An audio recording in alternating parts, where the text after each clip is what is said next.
Hoy comienza el juicio contra el presunto yihadista que en enero del 2023 acabó con la vida de Diego Valencia, sacristán de la iglesia de Nuestra Señora de la Palma, en pleno centro de Algeciras. La Fiscalía solicita para él 50 años de prisión por asesinato terrorista. Para conocer cómo afronta la familia este proceso y qué esperan del juicio que se celebra, como digo, desde hoy en la Audiencia Nacional, hablamos con Manuel Gutiérrez de Luna, que es el abogado de la acusación particular por parte de la familia de Diego Valencia. Don Manuel Gutiérrez Luna, muy buenas tardes. Buenas tardes. Bueno, arranca hoy un juicio muy esperado, tanto para la familia de Diego Valencia como para toda la sociedad algecireña. Fue un caso que conmocionó al pueblo. ¿Cómo afrontan este momento después de después de más de 2 años? Sí, la verdad es que ese día 25 de enero de hace 2 años y medio largo fue un mazazo, yo creo que para toda la sociedad algecireña, muy especialmente, por supuesto, para la familia, que son los que han sufrido más directamente todas estas consecuencias. También no podemos olvidar de los testigos presentes, los que estaban en la iglesia cuando todo ese hecho ocurrió. Y efectivamente, como bien dice, hoy comienza la Audiencia Nacional el juicio. Está previsto que ahora, durante la mañana del día de hoy, declaren los testigos, todos los que vieron de alguna forma algún hecho que este señor pudo cometer. Desde lo que ocurrió en principio en la iglesia de La Palma, de San Isidro, donde, por cierto, agredió a un sacerdote por la espalda, y no podrá declarar, por supuesto, porque ya saben que falleció por una causa distinta, pero sí se leerán sus declaraciones, y el resto pues están allí todos presentes para dar su versión de los hechos. ¿Qué expectativa tiene la familia respecto al desarrollo del juicio? Hombre, la familia, la expectativa que tiene son las que se le han expuesto y las que hemos puesto por escrito ante la Audiencia Nacional en nuestro escrito de calificación. En principio pensamos, y estaba muy claro, que se trata de un delito de índole terrorista. De índole terrorista porque se dan 2 circunstancias. La primera, bueno, la muerte de este señor, no solamente lesiones al sacerdote y a otras personas, sino una muerte. ¿Y con qué finalidad? La finalidad de este señor en su mente estaba acabar con toda aquella persona dedicada a la religión. Decían que hacía una magia y que eran muy perjudicial para los fieles de su religión, de la religión de ellos, ¿no? Junto a ello tenemos que decir que también una de las características que definen el delito de terrorismo, una de ellas es el hecho de causar cierto temor o terror entre la población o parte de ella. Está claro también que cuando todo esto ocurre, yo creo que hubo una huida masiva de toda la ciudadanía, estábamos en pleno centro de Algeciras, pensando que podía haber otras personas junto a este señor Yassin Khanjá. La Fiscalía pide 50 años de prisión, Manuel, para Yassin Khanjá por el asesinato. ¿Están ustedes de acuerdo? Sí, nosotros hemos pedido, 50 años por el total porque el Ministerio Fiscal pide, lógicamente, por el asesinato, como bien ha dicho al principio, de Diego, 25 años, que es la misma pena que pedimos nosotros, y luego el resto son para personas que no se han personado, es decir, el sacerdote y otra persona que también agredió. En total creo que son 50, pero para Diego, por el crimen de Diego, pide igual que nosotros. 25 años de prisión. Lo cierto es que la ley, al considerar delitos de terrorismo, dice que estos delitos se penarán con la pena de prisión permanente revisable, que no significa estar para siempre en la prisión, sino la máxima pena que se puede cumplir son 35 años. ¿Qué ocurre? Que a los 20 o 25 años empieza a revisarse la pena, a ver en qué circunstancias se encuentra la persona condenada.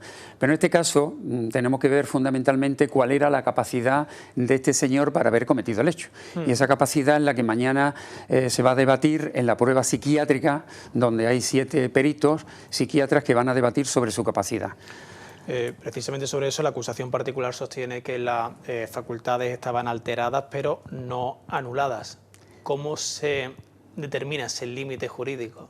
Bien, es frecuente y yo como juez he celebrado bastante juicio con este tema. Aquí en Algeciras concretamente no recuerdo no creo citar casos, pero cuando una persona tiene alteradas severamente sus facultades volitivas, pero no anulada, lo que supone es lo que concluyen los médicos del psiquiátrico penitenciario de Sevilla, después de 2 meses de estudio del presunto agresor, y lo que sostienen también nuestros dos psiquiatras propuestos por la acusación particular. En estos casos digo lo que dice la ley y lo que aplica el Tribunal Supremo, sentencias que se van a aportar en estos días, es que efectivamente la pena hay que rebajarla. Se consideraría autor del delito, tenía una cierta capacidad para decidir, sobre todo en momentos clave, en momentos de llevar a cabo el asesinato, porque según los psiquiatras, lógicamente, lo plasman en su informe, estas personas que sufren este tipo de patología, cuando sienten en su mente tienes que matar, entonces lógicamente ellos acuden o pueden acudir o suelen, mejor dicho, acudir a un médico, decirle, mire, tengo este problema. De hecho acuden, Aquí ocurre que uno de los psiquiatras precisamente está en un centro psiquiátrico de aquí donde ve a diario personas de esta nacionalidad con este mismo problema y acuden para ser curadas. Este no acudió y en segundo lugar la segunda opción que tuvo es opción de matar. ¿Matar a quién? A personas de su religión, porque entendía, le machacaban lógicamente su mente diciéndole que eran personas malas, que eran diablos y que iban a hacer el mal a todos los infieles. Para ellos infieles son los que no practican su religión. Su religión. Entonces va a haber una rebaja de la pena seguramente por este tema, ¿no? De considerarse así, lógicamente, la sala, ya digo que son 4 psiquiatras los que lo opinan, la ley dice que hay que rebajar la pena, reducirla, aplicándole una atenuante muy cualificada. Y la pena podrá quedar, de caso de condena, si viendo, estoy comentando, en unos 20 años aproximadamente o 22 años. Pero puede ocurrir que también la sala se incline, le vaya más o se fíe un poco más de lo que diga los psiquiatras de la defensa. Esa probabilidad también existe. Los psiquiatras de la defensa dicen que este señor no es solo que tuviera afectada su capacidad volitiva, sino que estaba anulada.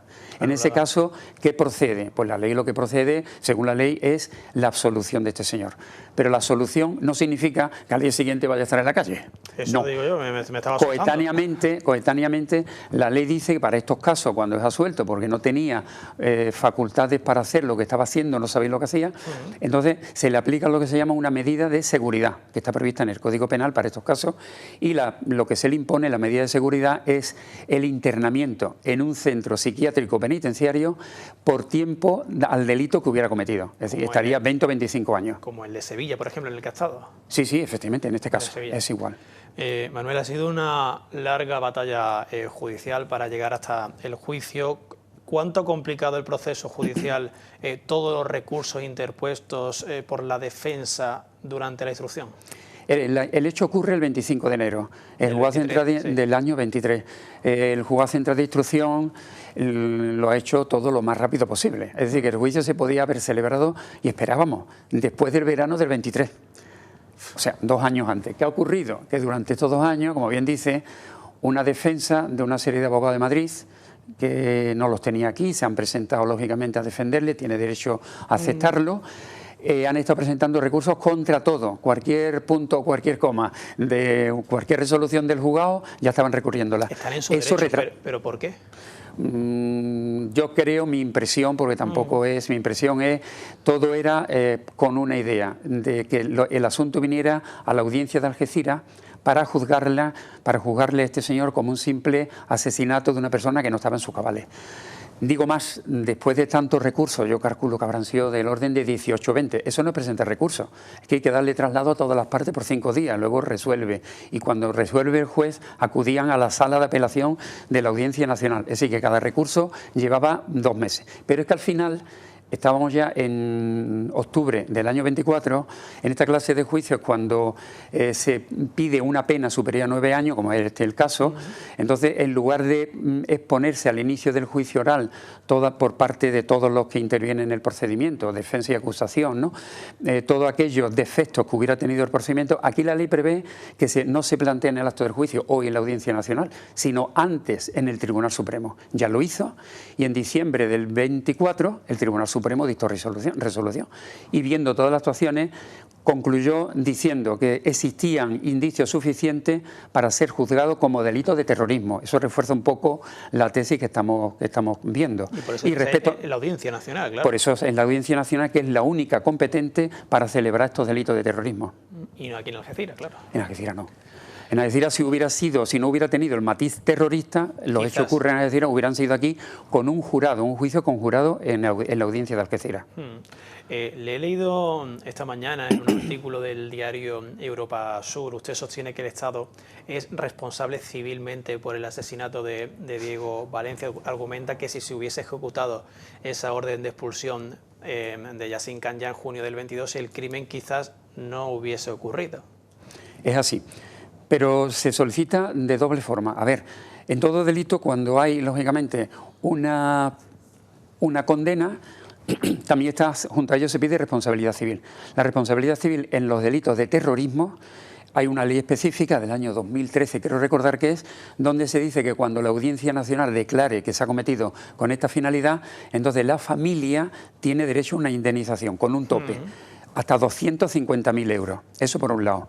Y luego, por si acaso la audiencia fallara o dictara sentencia de otra forma, dentro del año ocurriera el hecho, ya que es lo que dice la ley también, hemos hecho un escrito ante el Ministerio del Interior pidiendo la responsabilidad del Estado por mal funcionamiento de la Administración. Como bien dice, efectivamente este señor tuvo que ser expulsado en junio del año anterior, 6 meses antes de los hechos, y entonces ahí pedimos también una indemnización. Ministerio del Interior, como es de rigor y como dice la ley, lo ha admitido a trámite, ha suspendido el expediente hasta tanto resuelva en sentencia la Audiencia Nacional. Y optaremos, por una vía u otra. Si la Audiencia Nacional dice terrorismo y se le indemniza con una cantidad alta, pues abandonaremos la vía administrativa. Ya por último, Manuel, para usted personalmente, como algecireño y también como hombre de ley, ¿qué está suponiendo todo este proceso? Hombre, yo pienso que desde el principio supuso a nivel nacional un gran escándalo. Para mí, si me quiere que le diga la verdad, yo creo que han debido salir una serie de personas diciendo todo lo ocurrido, explicando a los ciudadanos, no desde el punto de vista jurídico, ¿no? Y diciendo que, bueno, que Algeciras es una ciudad que es calmada, no hay hechos de este tipo. Yo desde los 30 y tantos años, 38 que llevo viviendo en Algeciras, nunca he visto un delito de este calibre. He visto muchos asesinatos, pero no con este matiz terrorista. Y entonces yo pienso que eso se ha debido de hacer, porque aquí en Algeciras conviven muchísimas personas de muy diversas nacionalidades. Y aquí no hay ningún problema. Oye, hay algunos problemas puntuales, pero no lo suficiente como el que ocurrió aquel día. Por tanto, yo eso sí lo he echado de menos, que alguien con responsabilidad municipal o autonómica saliera explicando todo este tema y calmando a los vecinos, porque yo pienso que efectivamente en todo momento hubo un cierto temor, incluso recién ocurrido el hecho. Las calles estaban la gente huyendo y pensando que había más de un caso, más de un terrorista colaborando con el autor de este hecho. Pero bueno, yo creo que ya las aguas han vuelto a su calma y lo que desea la familia, que le contesto lo que me decía al principio, es que termine todo este asunto y no querer recordarlo de nuevo. De hecho, recuerdo que en los primeros momentos, a mí me pilló en el centro, recuerdo que la gente decía por la calle que ha habido varios ataques de varias personas en varios lugares de Algeciras, claro. Entonces estábamos todos diciendo, vámonos a la casa corriendo, vamos a encerrarnos con el pestillo echado, porque como sigamos en la calle, es que se generó un miedo en el centro de Algeciras brutal. Sí, efectivamente, y en parte llevaban razón, aunque no se explicaban bien, porque la verdad hubo una primera agresión, en la calle hubo otra agresión a otra persona quizás de la misma nacionalidad que este señor. Sí, que le rompió las gafas, creo recordar. Le partió las gafas, le dio un puñetazo y le decía que él estaba colaborando con lo de la magia. Siendo marroquí, con lo de la magia, tú estás colaborando. Con lo de la magia. Lo de la magia le llamaba a los sacerdotes, Madre mía. Que hacían magia para hacer y causar mal a los infieles. Don Manuel Gutiérrez Luna, muchísimas gracias por este ratito aquí en Onda Algeciras Televisión. Como siempre, un placer tenerle aquí sentado. Muchísimas gracias. Muchas gracias a vosotros y también es un placer para mí.